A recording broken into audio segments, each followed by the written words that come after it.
দেখো, ইডি রাজ্য পুলিশের কাছে একটি চিঠি দেয় এবং চিঠি দিয়ে শান্তনু সিনহা বিশ্বাস, যিনি কিনা প্রাক্তন কালীঘাট থানার ওসি এবং এই মুহূর্তে তার তিনি ডিসি র্যাঙ্কে রয়েছেন, সেই শান্তনু সিনহা বিশ্বাসের খোঁজে ইডি চিঠি দেয় একটি রাজ্য পুলিশকে এবং চিঠি দিয়ে জানতে চায় যে তিনি এই মুহূর্তে কোথায় রয়েছেন, তিনি ছুটিতে আছে কিনা, তিনি কোন ডিপার্টমেন্টে পোস্টিং রয়েছে বলে যাবতীয় বিষয় কিন্তু জানতে চেয়ে রাজ্য পুলিশকে চিঠি দেয় ইডি। এবং এই মর্মেই একটি টিম গঠন করে কলকাতা পুলিশ। কলকাতা পুলিশের আন্ডারে যেহেতু শান্তনু সিনহা বিশ্বাস, সেই কারণের জন্য কলকাতা পুলিশ একটি টিম গঠন করে, যেখানে ডিডি থেকে আরম্ভ করে এসটিএফ কে নিয়ে অর্থাৎ বিভিন্ন ইউনিট নিয়ে একটি টিম গঠন হয় এবং সেই টিম ইতিমধ্যেই কিন্তু শান্তনু সিনহা বিশ্বাসের খোঁজ চালাচ্ছিল।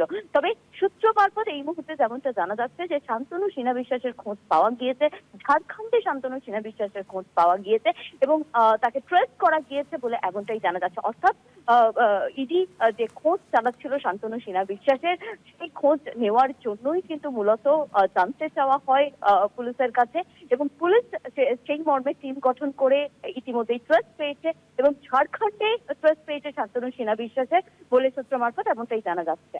ধন্যবাদ রিয়া।